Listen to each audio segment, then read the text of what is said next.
নবী পাক সাল্লাল্লাহু আলাইহি ওয়াসাল্লাম বলেন, কোন জায়গাতে যদি খারাপ কাজ হয়, সেই এলাকার লোক কেউ যদি বিদেশে থাকে, অনেক দূরে থাকে, সেখান থেকে যদি খারাপ কাজকে সহযোগিতা করে বা সমর্থন করে, যারা খারাপ কাজ করতেছে গ্রামে থেকে তাদের যতটা গুনাহ হবে, বাইরে থেকে যেই ব্যক্তি সমর্থন করবে তারও ততটুকুই গুনাহ হবে। আর কোন ব্যক্তি যদি ভালো কাজ করে, তো সেই ভালো কাজকারীরা যতটুকু নেকি পাবে, যারা তাকে সহযোগিতা করবে, সমর্থন করবে, তাদেরকেও ততটুকু নেকি দেওয়া হবে। একটু জোরে হবে না সুবহানাল্লাহ? এই জন্য পৃথিবীর মুসলমান, আল্লাহ তাবারাক ওয়া তাআলা বলেছেন, তোমরা পরহেজগারির কাজে, তাকওয়ার কাজে, নেকির কাজে এক অপরকে সহযোগিতা করো। এলাকার মানুষ নেক নিয়ত নিয়ে লিল্লাহিয়াতের সহিত একটি মাদ্রাসা কায়েম করতে চলেছেন। এই মাদ্রাসাতে যারা অংশগ্রহণ করবেন, আপনি কবরে চলে যাবেন, যতদিন পর্যন্ত মাদ্রাসা থাকবে আপনার কবরে সওয়াব যেতেই থাকবে। তো নেক কাজকে সমর্থন করা, সহযোগিতা করা, এটা মুসলমানের আলামত। আর সেই কাজের বিরোধিতা করা, ঘৃণা করা, এটা হচ্ছে মুনাফিকের আলামত। শয়তান শামসুল শেখ 2000 টাকা দান দিয়েছেন। আচ্ছা, শামসুল শেখ 2000 টাকা বাকি, শফিক শেখ 2000 টাকা নগদ। আল্লাহ রাব্বুল আলামিন কবুল করুক, রুজি রোজগারে বরকত দান করুক। জি হ্যাঁ, কম বলুন তো। বিরাদর ইসলাম, ভালো কাজকে সহযোগিতা করা, সমর্থন করা, এটা মুসলমানের ঈমানি দায়িত্ব। আর ভালো কাজকে ঘৃণা করা, তার বিরোধিতা করা, এটা হচ্ছে শয়তানের কর্ম। আপনারা জানেন, যারা নেক ব্যক্তি হয় মানুষকে নেকির দাওয়াত দেয়, আর যেই ব্যক্তি শয়তান হয় সেই ব্যক্তি গুনহার দাওয়াত দেয়। ভালো কাজ আল্লাহ পাকের পক্ষ থেকে এবং খারাপ কাজ হচ্ছে শয়তানের পক্ষ থেকে। এখানকার মানুষ আল্লাহ এবং তার রাসূলের দ্বীনের খাতিরে যে মাদ্রাসা করার উদ্যোগ নিয়েছেন, অবশ্যই এটা আল্লাহ তাবারাক ওয়া তাআলার পক্ষ থেকে একটি রহমত। আমরা দোয়া করি আল্লাহ পাক এখানকার কমিটিকে, এখানকার জনগণকে আর এই মাদ্রাসাকে আল্লাহ পাক নিজের বারগাহতে কবুল করেলেন। সকলে পড়ুন আল্লাহুম্মা আমিন। বিরাদর ইসলাম, বর্তমান জামানাতে মাদ্রাসার কতটা গুরুত্ব রয়েছে, একটি কথা মনে রাখবেন, এইগুলি স্টেজ থেকে জালসার মাহফিলে আপনারা অনেক নাম শুনছেন। ইমাম বুখারী রাহমাতুল্লাহ আলাইহি, ইমাম মুসলিম রাহমাতুল্লাহ আলাইহি, ইমাম তিরমিজি রাহমাতুল্লাহ আলাইহি, ইমামে আযম আবু হানিফা রাহমাতুল্লাহ আলাইহি, ইমাম শাফি রাহমাতুল্লাহ আলাইহি, বড় বড় ইমামদের নাম, আলিমদের নাম, মুহাদ্দিসদের নাম আপনারা শুনছেন। তাদের এত নাম কেন? জালসা যেখানে হোক ইমাম আবু হানিফার নাম হবে, ইমাম বুখারীর নাম হবে, ইমাম মুসলিমের নাম হবে। এতটা নাম হওয়ার কারণটা কি? ইনারা সবাই ইলমে দ্বীন অর্জন করে বড় মাপের আলিমে দ্বীন হয়েছেন। তাকওয়া অর্জন করে আল্লাহ পাকের মারফতকে বুঝে তারা আল্লাহ ওয়ালা হয়েছেন, দ্বীনের খিদমত করেছেন। তাই তাদের নাম না নিলে হাদিসের সহিহ হওয়া পর্যন্ত প্রমাণ হয় না। একটু জোরে হবে না সুবহানাল্লাহ? এই জন্য পৃথিবীর মুসলমান আজ বর্তমানে বিশ্বের অনেক জায়গাতে, খাস করে ভারতবর্ষের মাটিতে, পশ্চিম বাংলার পাশে রাজ্য, যে রাজ্যের নাম হচ্ছে আসাম, আসামের মাটিতে সরকারি মাদ্রাসাগুলিকে বন্ধ করে দেওয়া হয়েছে।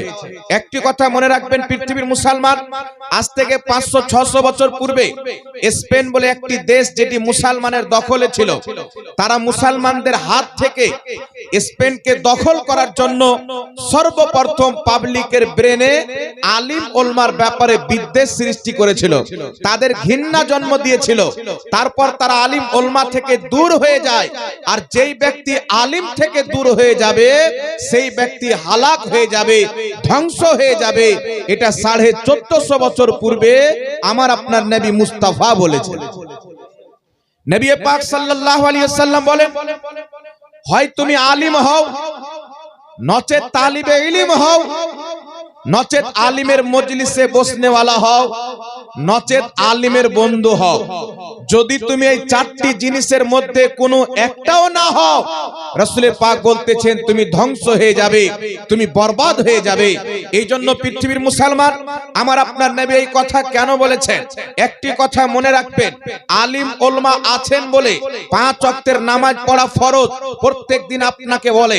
আলিম ওলমা আছেন বলে রোজা রাখতে হবে বলে, হজ করতে হবে বলে, যাকাত দিতে হবে বলে, তালাকের মাসলা আলিম ওলমা বয়ান করবে, নামাজের তালকিন আলিম ওলমা করবেন, ভালো কাজের দাওয়াত আলিম ওলমারা দিবেন, খারাপ কাজ থেকে মানুষকে সচেতন আলিম ওলমারা করবেন।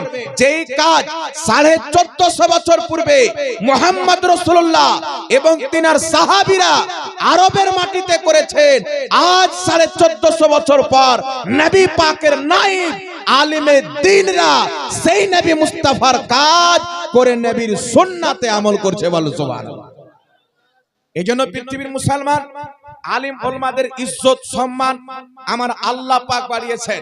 পবিত্র কুরআনুল কারীমে আল্লাহ রাব্বুল আলামিন বলতেছেন, কুল হাল ইয়াস্তাবিল্লাযীনা ইয়ালামুনা ওয়াল্লাযীনা লা ইয়ালামুন।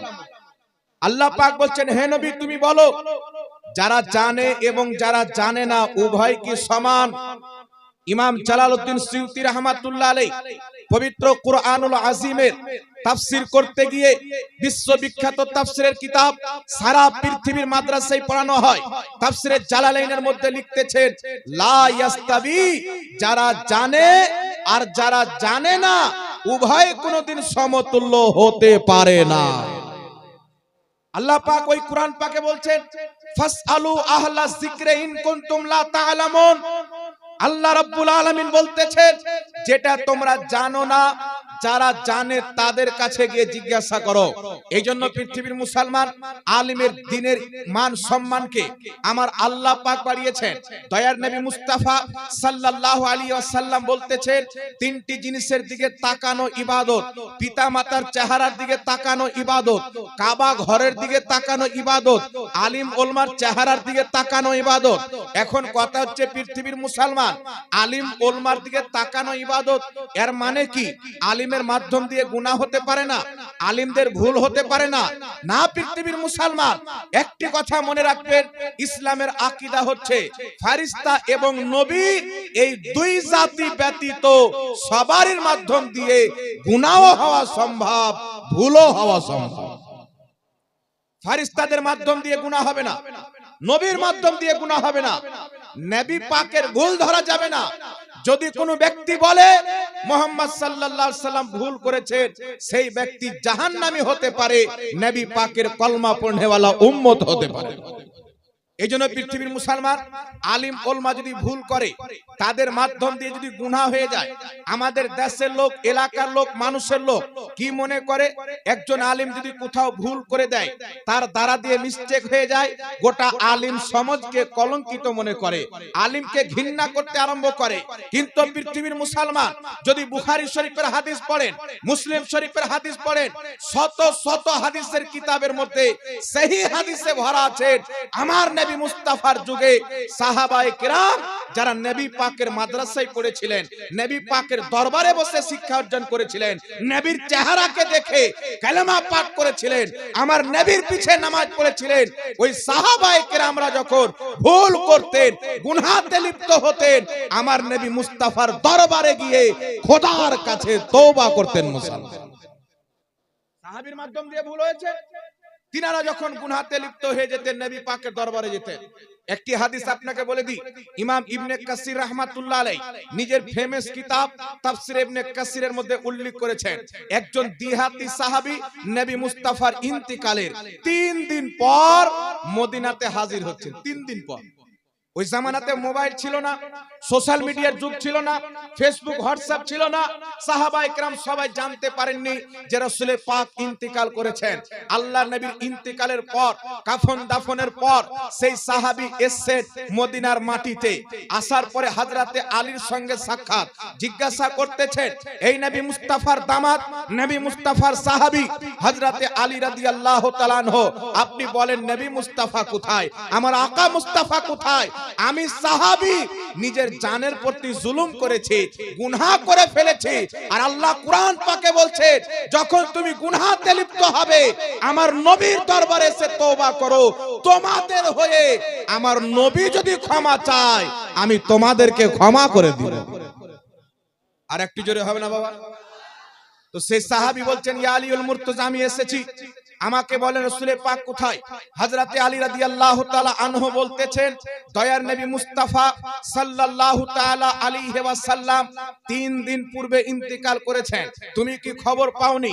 সেই সাহাবী যখন এই খবরটা পেলেন, চোখ দিয়ে ঝরঝর করে পানি বইতে আরম্ভ হলো। সেই সাহাবী বলছে, রাসূলুল্লাহ রওজাটি কোথায়? নবী পাকের কবর মুবারক কোথায়? এই পৃথিবীর মুসলমান হযরতে আলী রাদিয়াল্লাহু তাআলা আনহু বলতেছেন, মা আয়েশা রাদিয়াল্লাহু তাআলা আনহার হুজরা মুবারকে হযরতে আলী রাদিয়াল্লাহু তাআলা আনহু নবী পাকের রওজার ঠিকানা বলে দিলেন। এই সাহাবী এক কদম দুই কদম করে চলতে চলতে আমার নবীর রওজা মুবারকে প্রবেশ করলেন। আল্লাহর নবীর রওজার পাশে দাঁড়িয়ে বলতেছেন, ইয়া রাসূলুল্লাহ, ইয়া হাবিবাল্লাহ, আল্লাহ পাক কুরআন পাকে বলেছেন, তুমি যখন জানের প্রতি জুলুম করবে, গুনাহতে লিপ্ত হবে, আমার নবীর দরবারে আসবে, ইয়া রাসূলুল্লাহ, ইয়া হাবিবাল্লাহ, আজকে আমি জানের প্রতি জুলুম করেছি, গুনাহ করে ফেলেছি, আপনার নিকটে এসেছি, যতক্ষণ পর্যন্ত আমাকে ক্ষমা না করা হবে, আমার মাগফিরাত না করা হবে, আমি আপনার দরবার থেকে যাব না। হযরত আলী বলতেছেন, এই বলতে বলতে ওই সাহাবী নবী মুস্তাফার রওজার মাটি নিয়ে মাথাতে ঢালতে আরম্ভ করলেন। মাটি নিচ্ছেন, মাথাতে ঢালছেন, মাটি নিচ্ছেন, মাথাতে ঢালছেন, বারবার বলছেন, ইয়া রাসূলুল্লাহ, আমাকে ক্ষমা না করা হলে আপনার রওজা থেকে যাব না। হযরত আলী বলতেছিলেন, আমি দুই কানে শুনতেছিলাম, নবী রওজার দিকে তাকিয়েছিলাম, ফানুদিয়া মিনাল কবরে আন্নাহু কাদ গফারা লাকা, নবী পাকের রওজা থেকে আওয়াজ আসলো, এই আমার উম্মত যাও, আল্লাহ পাক তোমাকে ক্ষমা করে দিয়েছে। নবী পাক রওজা থেকে আওয়াজ করে বললেন, আল্লাহ তোমাকে ক্ষমা করে দিয়েছে, যাও। এই জন্য পৃথিবীর মুসলমান ওই সাহাবী রাসূল খুশি হয়ে নবী রওজা থেকে বিদায় নিচ্ছেন। এখানে একটা কথা বলি বাবা, আমার বাবা ইন্তিকাল করছেন, আপনার বাবা ইন্তিকাল করলে আমরা তাদের কবরকে কবর বলি, রওজা বলি না। কিন্তু নবী মুস্তাফার কবরকে রওজা কেন বলা হয়? মনে রাখবেন, আজ থেকে 1300 বছর পূর্বে, 1200 বছর পূর্বে, 1000 বছর পূর্বে বড় বড় মুহাদ্দিস, বড় বড় ইমাম নবী পাক সাল্লাল্লাহু আলাইহি সাল্লামের পবিত্র রওজা মুবারকের ব্যাপারে কিতাব লিখেছেন, আর কিতাবের নাম লিখেছেন রওজায়ে রাসূল। এখন রওজা বলার রহস্য কি বাবা? কোন কবরকে আপনি রওজা বলতে পারেন? মনে রাখবেন পৃথিবীর মুসলমান, একটি কোরআন পাকের আয়াত, একটি সহিহ হাদিস আপনার সামনে বলে দিচ্ছি, আপনি বুঝে নেবেন কার কবরকে রওজা বলা যাবে।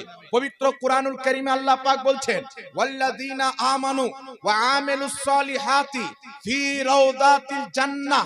আল্লাহ পাক বলতেছেন, যারা ঈমান এনে ভালো আমল করে কবরে যায়, ফি রাউদাতিল জান্নাহ, তাদের কবরকে আমি আল্লাহ পাক জান্নাতের বাগান অর্থাৎ রওজা বানিয়ে দিই। জোরে বলতে হবে সুবহানাল্লাহ। কুরআন পাকে আল্লাহ বলছেন, যেই ব্যক্তি ঈমান এনে ভালো আমল করে যায়, সে জান্নাতের বাগানে থাকে, তার কবরকে আমি জান্নাতের বাগান, আরবিতে রওজা বলা হয় জান্নাতের বাগানকে।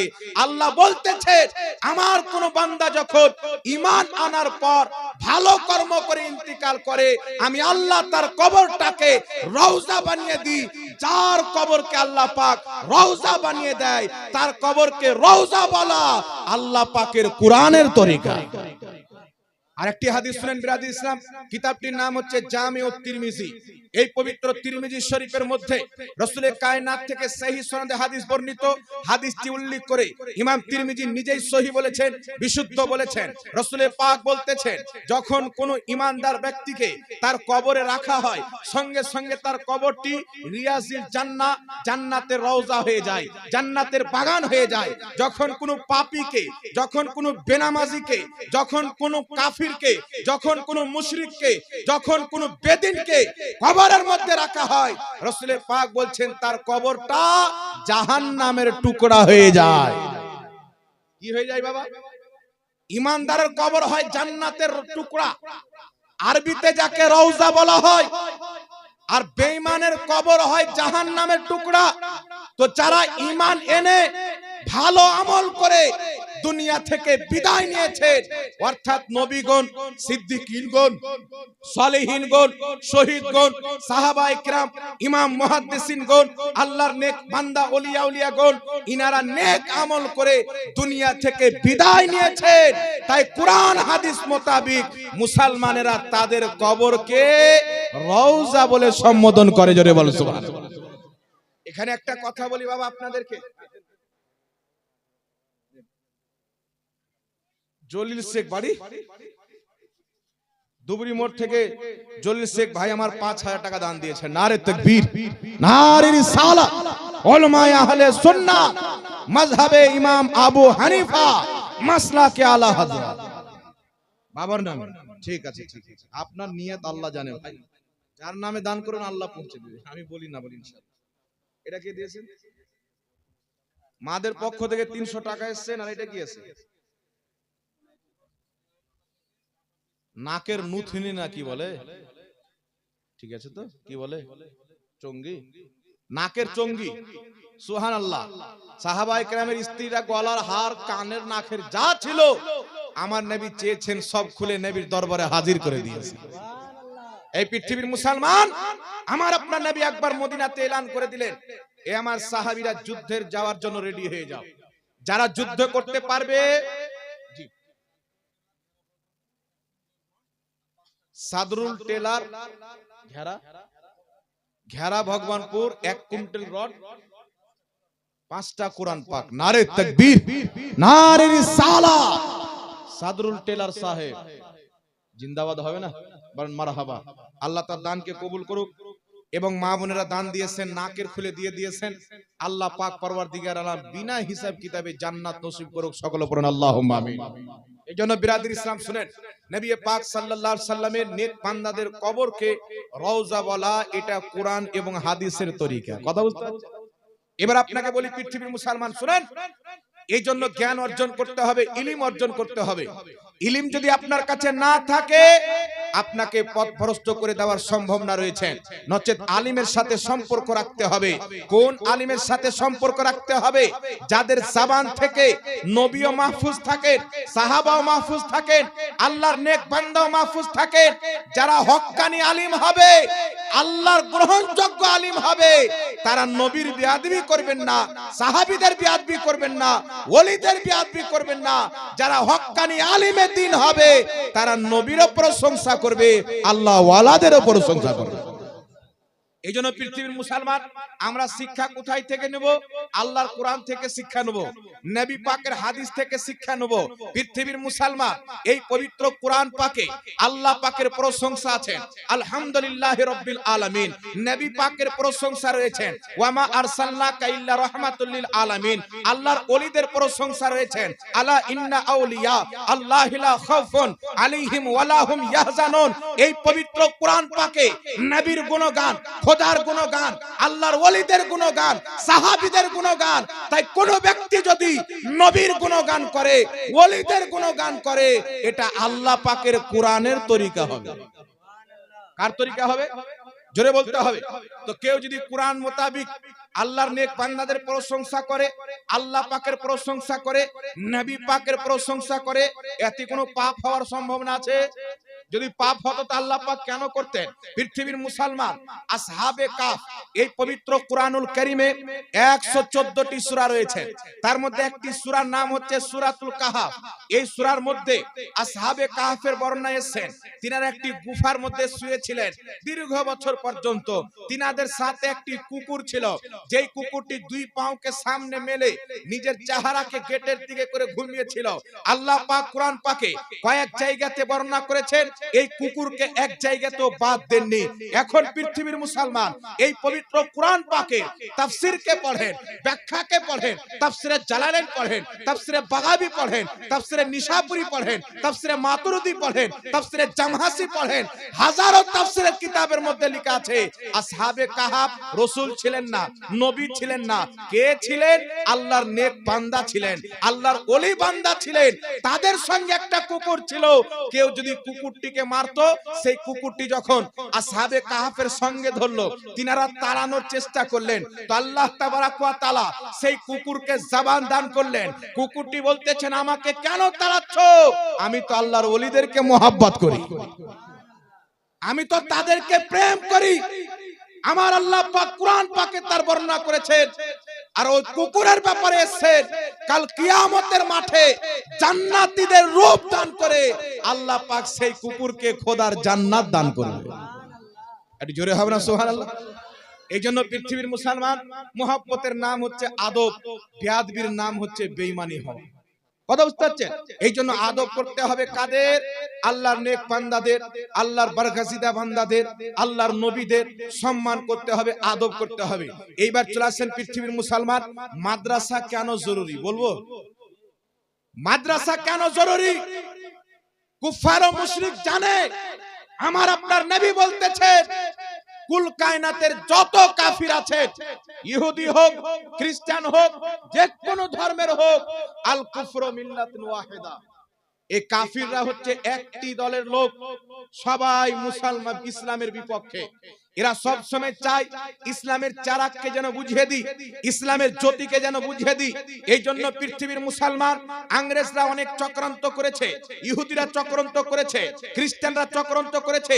আজ থেকে নয়, আমার নবী মুস্তাফার যুগে ইসলামের বাতিকে বুঝিয়ে দেওয়ার জন্য তারা বদরের যুদ্ধে 313 জন সাহাবীর মোকাবিলাতে হাজার কাফিরকে নিয়ে এসেছিল। জঙ্গে উহুদ, জঙ্গে খান্দাক, বড় বড় যুদ্ধের ময়দানে লড়াই করে তারা চেয়েছিল আজকে আমরা মুহাম্মদকে শেষ করে দিয়ে ইসলামের বাতিকে বুঝিয়ে দিব। কিন্তু আমার রব্বুল আলামিন আসমান থেকে ফেরেশতাদেরকে পাঠিয়ে সাহাবাদের হেল্প করে, সহযোগিতা করে মুসলমানদেরকে বিজয় দান করে সারা পৃথিবীতে ইসলামের বাতিকে জ্বালিয়ে দিয়েছে। ইসলামের বাতিকে জ্বালিয়ে দিয়েছে। এই জন্য পৃথিবীর মুসলমান আজ পর্যন্ত চেষ্টা চলতেছে, আমরা ঘুমিয়ে আছি, বাবার জমি আবাদ করি খাই, চাকরি করি খাই, জালসা করি খাই, যে যেইভাবে রিজিক অর্জন করেন বসে বসে খাই, তো আমরা মনে করতেছি আমাদের শত্রু মনে হয় ঘুমিয়ে আছে। আমরা ঘুমিয়ে থাকলে শত্রু কিন্তু ঘুমিয়ে থাকে না। আজ টার্গেট করা হচ্ছে ইলমে দ্বীন কি করে মিটানো যাবে।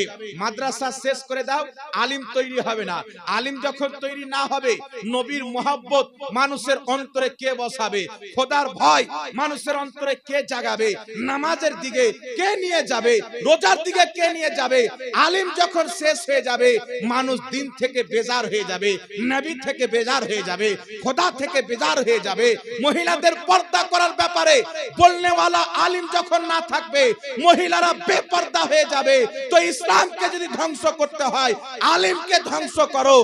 আজ এই এলাকার মানুষ মাদ্রাসা কায়েম করেছেন, এটা হলো আলিম তৈরি করার ফ্যাক্টরি। এখান থেকে আলিম তৈরি হবে, আমার নবীর শরীয়তকে পৃথিবীর কোনা কোনাতে প্রচার করবে। বলেন সুবহানাল্লাহ। সুবহানাল্লাহ। নারায়ে তাকবীর, নারায়ে তাকবীর, নারায়ে রিসালাত, নারায়ে রিসালাত, মাসলাকে আলা হযরত দ্বীন ইসলাম, নারায়ে তাকবীর, নারায়ে রিসালাত। আল ইলমু নূরুন, ইলম হচ্ছে নূর। যেই ব্যক্তির অন্তরের ভিতরে ইলম গেঁথে যায়, তার ভিতরকেও মুনাওয়ার করে দেয়, তার বাহিরকেও মুনাওয়ার করে দেয়। এটা জোরে বলতে হয় সুবহানাল্লাহ। তাই আমার আপনার নবী 1450 বছর পূর্বে বলেছেন, তালাবুল ইলমে ফরিদাতুন আলা কুল্লি মুসলিমিন ওয়াল মুসলিমাত। ইলমে দ্বীন শিক্ষা করা প্রত্যেক মুসলমান পুরুষ এবং নারী উভয়ের উপর আল্লাহ পাক ফরজ করে দিয়েছে। ইলম যদি না থাকে, কতটুকু পর্দা করতে হবে একটা নারী বুঝতে পারবে না। ইলম যদি না থাকে, নামাজের গুরুত্ব মানুষ বুঝতে পারবে না, নামাজের ফরজ কটা জানবে না, ওয়াজিব কটা জানবে না, ফরজ গোসলের তরিকা জানবে না। এই জন্য পৃথিবীর মুসলমান এতটুকু ইলম শিক্ষা করা প্রত্যেক মুসলমানের প্রতি আমার আল্লাহ ফরজ করে দিয়েছেন, যাতে হারাম হালাল আপনি বেছে চলতে পারেন, হালাল হারাম বেছে চলতে পারেন। ইলম না হওয়ার কারণে সমাজের মধ্যে কোনো ডুপ্লিকেট মৌলবি চলে আসছেন, আসার পরে মানুষকে বলছেন এটা হারাম, মানুষ মনে করছে এটাই হারাম। এটা হালাল, মানুষের কাছে এটাই হালাল। কিন্তু পৃথিবীর মুসলমান আপনাদেরকে বলতে চাই, আলিম হবে দুই প্রকার। একটা আলিম হবে যাদেরকে কিয়ামতের ময়দানে মুখের ভরে ফেলে জাহান্নামের ফেরেশতারা পাও ছিঁচড়ে জাহান্নামে নিয়ে যাবে। আর এক প্রকারের আলিম হবে যাদের মাথাতে নুরানি তাজ পরানো হবে। তাজ কাদের মাথায় পরানো হবে? কাকে জাহান্নামে নিয়ে যাওয়া হবে? যারা নবী পাকের মান সম্মানকে ছোট করার চেষ্টা করে তাদেরকে জাহান্নামে নিয়ে যাওয়া হবে। আর যারা নবীর প্রশংসা করে, সবচেয়ে আলা আলা মনে করে, তাদের মাথাতে তাজ পরিয়ে আল্লাহ সম্মানিত করে তাদেরকে জান্নাতে পাঠাবে। এইজন্য পৃথিবীর মুসলমান আহলে সুন্নাত ওয়াল জামাত মুসলমানের বাচ্চারা কেমন আলিম হবে? তাদের নবীর বিপক্ষে কেউ যদি বলে তারা আলিম কোরআন হাদিস থেকে জবাব দিবে। ওলির বিপক্ষে বললে তারা জবাব দিবে, খোদার বিপক্ষে বললে তারা জবাব দিবে। আমার নবী মুস্তাফার জামানাতে কুফার ও মুশরিকরা আমার নবীকে গালি দিত। হযরতে হাসান বিন সাবিত নবী পাকের সাহাবী ছন্দের মাধ্যমে, গজলের মাধ্যমে ওই কাফিরদের জবাব দিত, ছন্দের মাধ্যমে জবাব দিত। এই জন্য পৃথিবীর মুসলমান হযরতে হাসান বিন সাবিতের প্রতি আমার নবী খুশি হয়ে, রাজি হয়ে নিজের শরীরের নুরানি চাদর তিনাকে দান করে দিয়েছেন। একটু জোরে হবে না সুবহানাল্লাহ? নিজের দেহের চাদর তিনাকে দান করেছিলেন। নবী পাকের চাদরকে মামুলি মনে করিয়েন না। কিতাবটির নাম হচ্ছে সহিহ মুসলিম। বুখারী শরীফের পর যেই কিতাবের স্থান, এই কিতাবের মধ্যে একবারে সহিহ সনদে হাদিস এসেছেন। নবী পাক সাল্লাল্লাহু আলাইহি সাল্লামের একটা জুব্বা মুবারক মা আয়েশা সিদ্দিকা রাদিয়াল্লাহু তাআলা আনহার নিকটে ছিলেন। উনি যখন ইন্তিকাল করলেন, জুব্বাটা উনার একজন বান্ধবীর কাছে চলে আসে। নবী পাকের ইন্তিকালের 30 বা 35 বছর পর যখন কোন ব্যক্তি অসুস্থ হতো, যেই রকম অসুখ হোক, যেই রকম ব্যারাম হোক, সেই মহিলাটি আমার আপনার নবী মুস্তাফা জুব্বা মুবারককে পানিতে ডুবিয়ে দিতেন। নবীর জুব্বা ধোয়া পানি অসুস্থ ব্যক্তিকে পান করিয়ে দিতেন। নবীর জুব্বার ওসিলাতে যতই বড় অসুখ হোক না কেন, যেমনই নবীর জুব্বা ধোয়া পানি পান করত, আল্লাহ তার অসুখকে দূর করে শিফা দান করে দিতেন, শিফা দান করে দিত। এই জন্য পৃথিবীর মুসলমান নবী পাক আলাইহিস সালাতু ওয়াস সালামের ঘর তৈরি হচ্ছে, নিজের ছেলেদেরকে আলিম বানাবেন, মেয়েদেরকে কোরআন পাক শিখাবেন, হালাল হারাম তারা চিনতে পারবে। আজ যদি মুসলমান সত্যকারী মুসলমান হয়ে যায়, আজ পর্যন্ত মুসলমানের প্রতি কেউ যদি আঙুল তুলে, আমার আল্লাহ ফেরেশতা পাঠিয়ে তাদের সাহায্য করবে। একজন মুসলমান এসেছিলেন এই ভারতের মাটিতে, তখন সেই রকম মুসলমান ছিল না, কয়েকশো মুসলমান।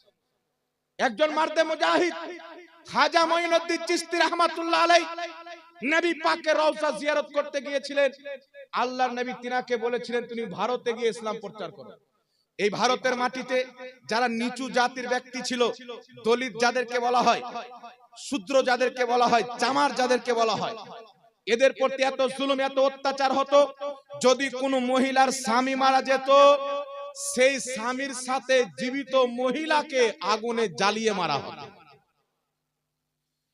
আগুনে জ্বালিয়ে মারা হতো। দলিত ব্যক্তিদেরকে তারা যখন রাস্তাতে চলতো, তাদের কোমরে একটা করে ঝাঁটা বেঁধে দেওয়া হতো যাতে তাদের পায়ের দাগ জমিনে না পড়ে। তাদের গলাতে একটা করে কলসির মতন সামান বেঁধে দেওয়া হতো, এদের সামানের থুক যেন মাটিতে না পড়ে।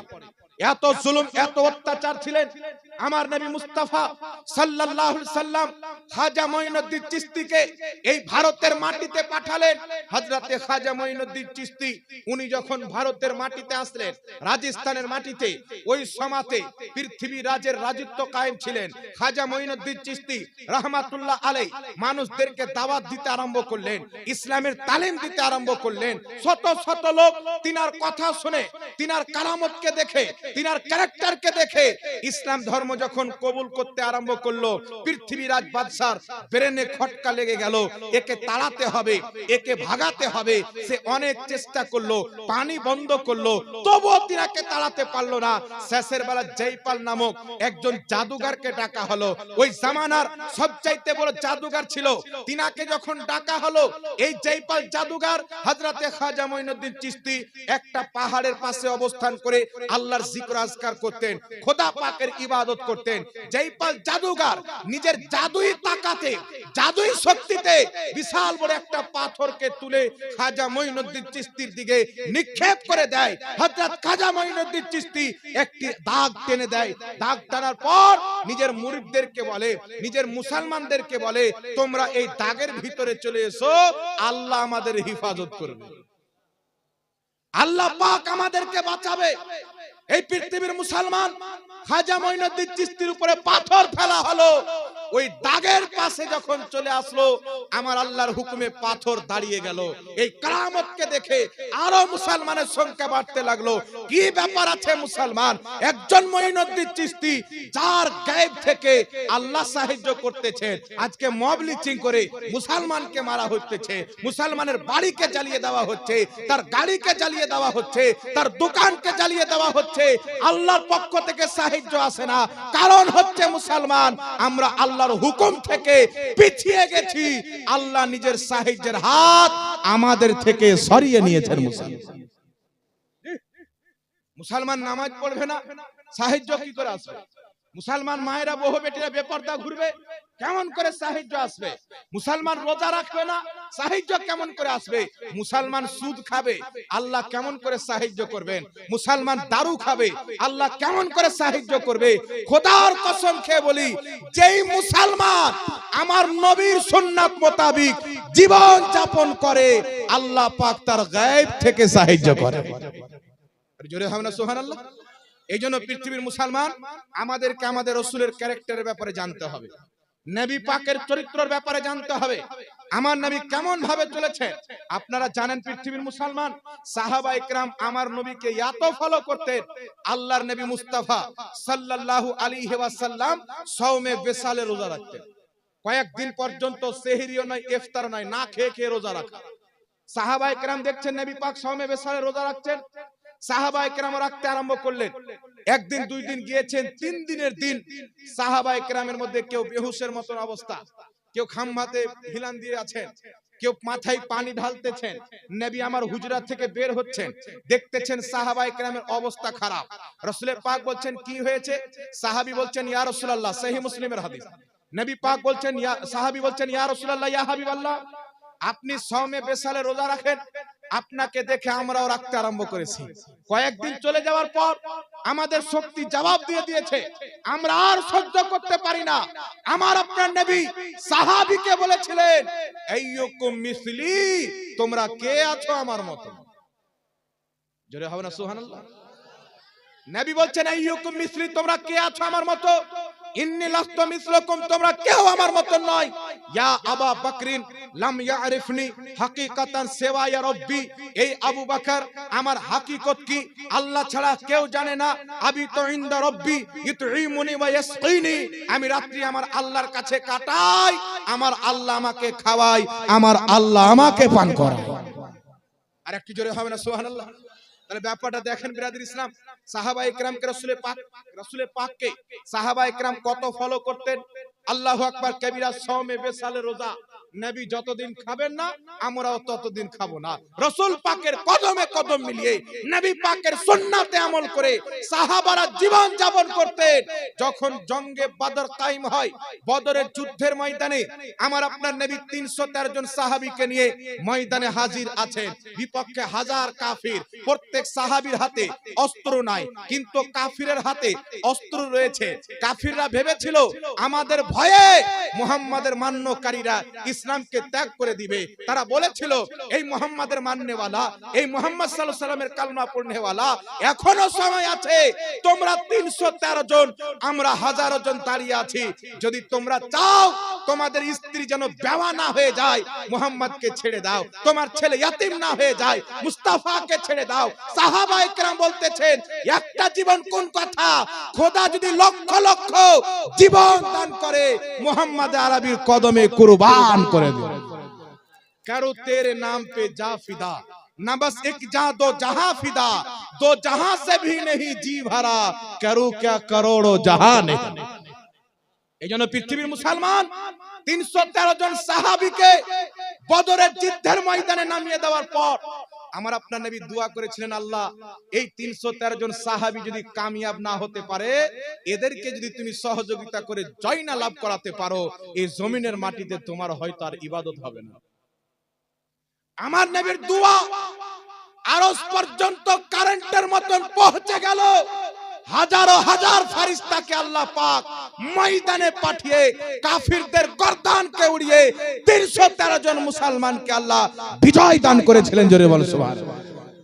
মুসলমান তো তিনারা ছিলেন, মুসলমান তো আমরাও আছি।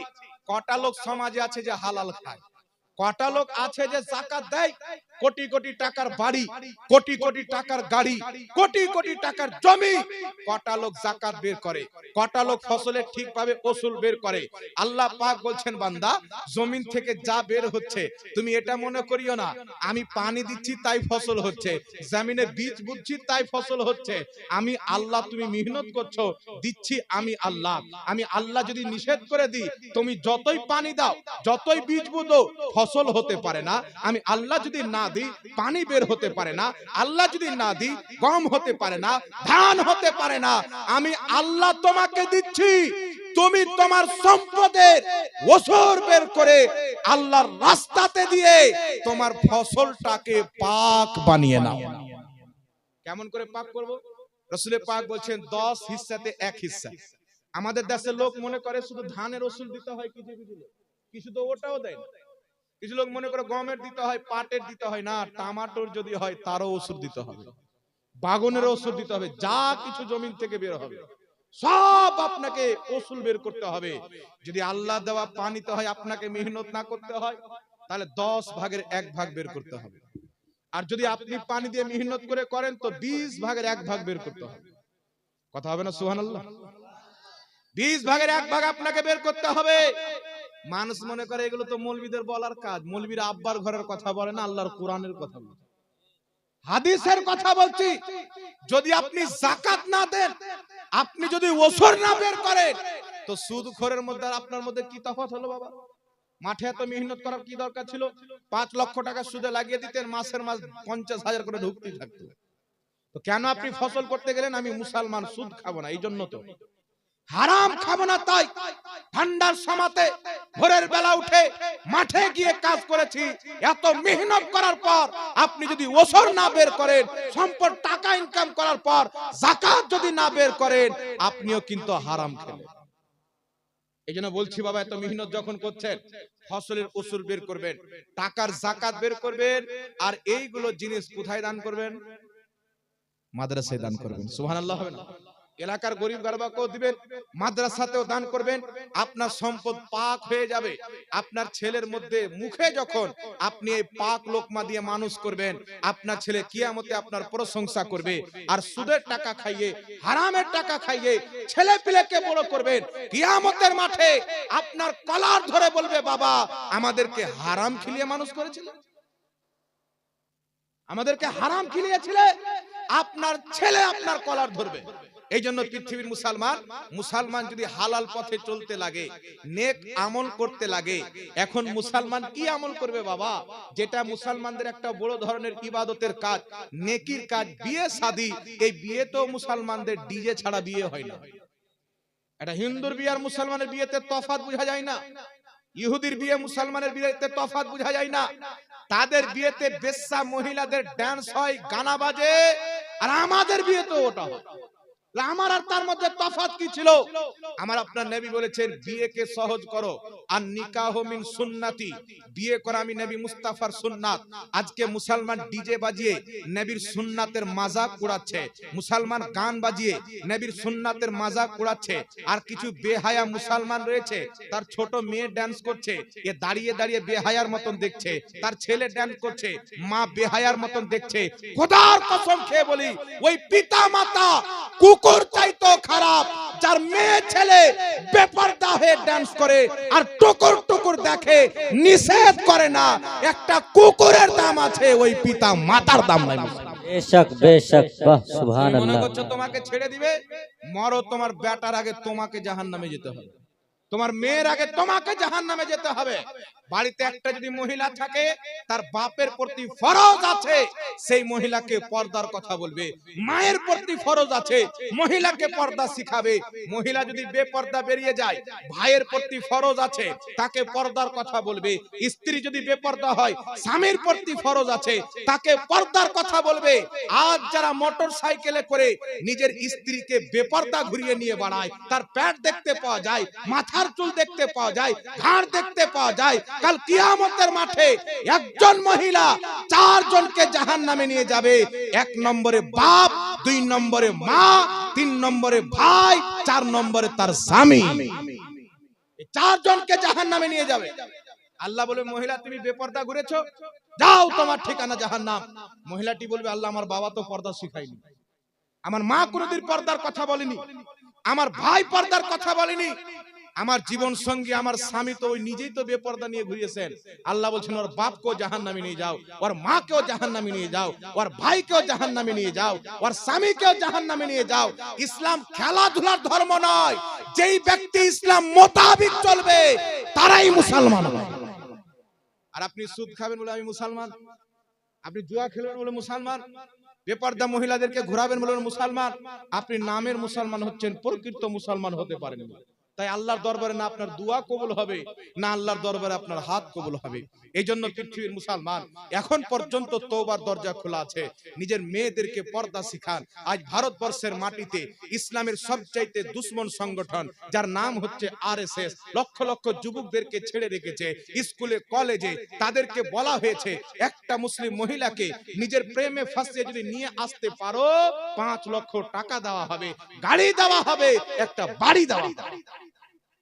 আমাদের উলামায়ে কেরামের রিসার্চের মোতাবেক 10 লক্ষ কত মহিলা এদেরকে বিয়ে শাদী করে মুরতাদ হয়ে গেছে, ইসলামকে ত্যাগ করে কাফির হয়ে কবরে চলে গেছে। পৃথিবীর মুসলমান কাউরি 2টা বাচ্চা হওয়ার পর তাকে ছেড়ে দিয়েছেন, কোন মহিলাকে জীবিত জ্বালিয়ে দিয়েছেন, কাউকে নদীতে দাফন করে দেওয়া হয়েছে। এই মহিলারা অমুসলিমের দিকে কেন যাচ্ছে? এদের মধ্যে শরীয়তের বিদ্যা নাই, আল্লাহ রাসূলকে তারা জানে না। খোদার কসম খেয়ে বলি, যেই মুসলমানের মধ্যে তার নবীর প্রেম থাকবে, নিজের গর্দান দিতে পারে, নিজের আকীদা এবং ইসলাম দিতে পারে না। জবাই হয়ে যাওয়া স্বীকার করবে, ইসলাম ত্যাগ করবে না।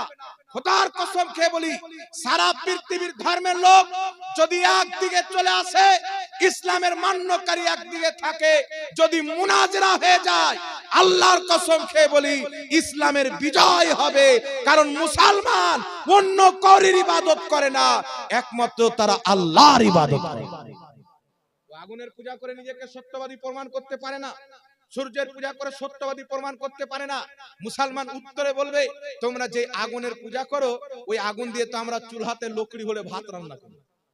যে সূর্যের পূজা করো, ওই সূর্য তো আমার আল্লাহর হুকুমে উঠে আবার ডুবে। যে চাঁদের পূজা করো, এই চাঁদ তো আমার নবী 2 টুকরা করেছে।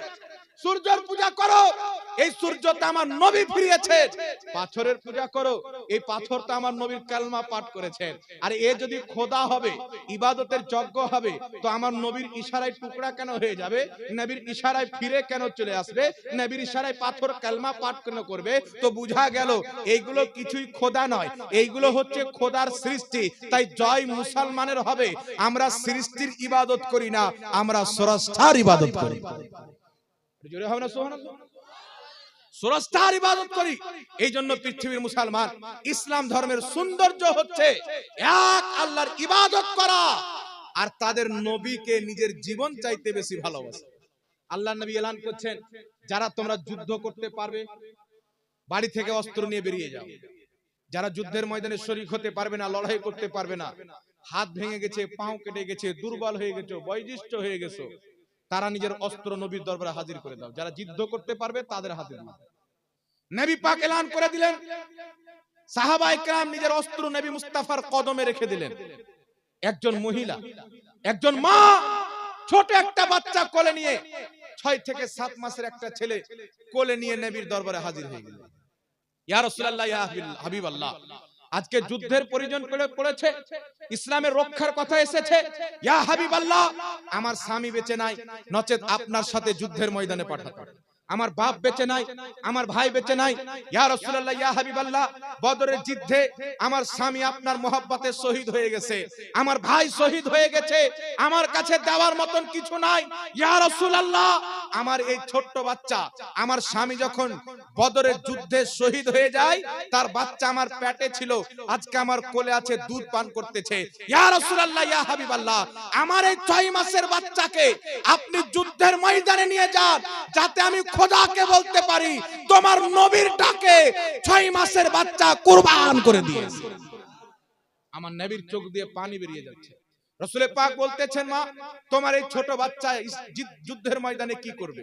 সে তো তলোয়ার উঠাতে পারবে না, লড়াই করতে পারবে না। মহিলাটি বলছেন, ইয়া রাসূলুল্লাহ, ইয়া হাবিবাল্লাহ, আমার এই সন্তান যুদ্ধ করতে পারবে না, তলোয়ার চালাতে পারবে না, তবে আমার সন্তানের মধ্যে একটা জিনিস রয়েছে, একটা গুণ রয়েছে, যেটা যুদ্ধের ময়দানে কাজে আসবে। ইয়া রাসূলুল্লাহ, কেউ যদি আমার সন্তানকে একটা চুমুন দিয়ে দেয়, আমার সন্তান তাকে চিপকে ধরে নেয়, আমি মা চাই যুদ্ধের ময়দানে কোন কাফির যখন আপনার দিকে তীরের নিশানা করবে, আপনি আমার সন্তানকে একটা চুমুন দিবে, আপনাকে জড়িয়ে ধরে তীর আমার সন্তান নিজের পিঠে নিয়ে আপনার হিফাজত করবে, আপনার মহব্বতে শহীদ হয়ে যাবে, আমার মায়ের জীবনটা ধন্য হয়ে যাবে। আছে কেউ এরকম রাসূলকে মহব্বত করনেওয়ালা? আজকে মৌলভী সাহেব সেজে মুসলমানের ব্রেনে এখন অনেক রকমের গুমরাহিয়াত ভরা হয়েছে। বিরাদর ইসলাম, যেইগুলো জিনিসে নবী পাকের মহব্বত মানুষের মধ্যে বৃদ্ধি পায়, সেইগুলো জিনিসকে উলামায়ে কেরাম কিছু মৌলভী বেরিয়েছে হারাম বলে, নাজায়েজ বলে, জাহান্নামের ভয় দেখিয়ে সমাজের মধ্যে সেটাকে মিটিয়ে দিচ্ছে। মানুষের অন্তর থেকে মুস্তাফার মহব্বত মুছে যাচ্ছে। খোদার কসম খেয়ে বলি, নবীর মহব্বতে যদি ত্রুটি হয়, নামাজ বেকার হবে, রোজা বেকার হবে, হজ বেকার হবে, যাকাত বেকার হবে। আল্লাহ পাক আদম আলাইহিস সালামকে সাজদা না করার কারণে ইবলিসকে তাড়িয়ে দেওয়ার পর এলান করে দিয়েছে, जो नबी का नहीं वो खुदा का नहीं। আপনারা বলেন, ইবলিসকে কেন তাড়ানো হয়েছিল? তার কি নামাজ ছিল না? 90 কোটি বছর ইবাদত ছিল, সাজদা ছিল, তাসবিহ ছিল, তাহলিল ছিল, কিন্তু সেই মানুষ আদমের সম্মান করেনি। বলেন, তার নামাজ কবুল, নামাজ বেকার হয়ে গেল। ফারিস্তাদেরকে পড়িয়েছিল, মৌলভী ছিল না? মৌলভী ছিল কি ছিল না বাবা? ফারিস্তাদেরকে পড়াতো, কত বড় মৌলভী ছিল, জোরে বলতে হবে বাবা। এই জন্য আপনাদেরকে বলতে চাই, বর্তমান জামানাতে কোন ব্যক্তি যদি বলে নবী লিখতে পড়তে জানতো না, একজন আমাকে বলতেছেন, হুজুর আমাদের নবী লিখতে জানতেন, এই মর্মে কোন হাদিস আছে? আমার আপনার নবী মুস্তাফা মেরাজ থেকে আসার পর এলান করলেন, আমি রাত মসজিদ আকসার সিয়ার করে মিরাজে গিয়েছিলাম, আল্লাহর সঙ্গে সাক্ষাৎ করে 5 ওয়াক্তের নামাজ নিয়েছি। একটু লক্ষ্য করে বুঝেন বাবা, কয় ওয়াক্তের নামাজ? জোরে বলতে হবে। আমার নবী যে গিয়েছিলেন 1 মাস সময় লেগেছিল, 2 মাস 2 দিন না, মিনিটও লাগেনি, সেকেন্ডেরও কম, মুহূর্তের মধ্যে রাসূলে কায়নাত মিরাজ করে এসেছেন। এটা আল্লাহ পাকের কুদরত, নবী পাকের মুজিজা। আর আল্লাহর কুদরতকে আমরা বুঝে নেব, এত বড় বুদ্ধি আমাদেরকে আল্লাহ দেননি। নবী পাক মিরাজ করে আসলেন, আসার পরে এলান করছেন, আরব দেশি লোক, আমি মুস্তাফা রাত মিরাজে গিয়েছিলাম, মিরাজ করে এসেছি, আল্লাহর দিদার করে এসেছি, মসজিদ আকসার সিয়ার করে এসেছি। পৃথিবীর মুসলমান কিছু লোক তো শোনার পরে মুরতাদ হয়ে গেল, এই মুহাম্মদ এগুলো কি বলছে, সেকেন্ডের মধ্যে এটা কি করে হতে পারে? কিছু লোক অস্বীকার করে দিল, একজন ব্যক্তি গিয়ে হযরতে আবু বকর সিদ্দিককে বলছেন, এই আবু বকর, তুমি যার কালেমা পাঠ করেছো মুহাম্মদ রাসূলুল্লাহ সাল্লাল্লাহু আলাইহি সাল্লাম বলতেছে আমি রাত মসজিদে আকসার শিয়ার করে এসেছি, আল্লাহর দিদার করে এসেছি। তো হযরতে আবু বকর সিদ্দিক বলছেন, এই কথা কে বলেছে? বলছে আমার নবী বলেছেন।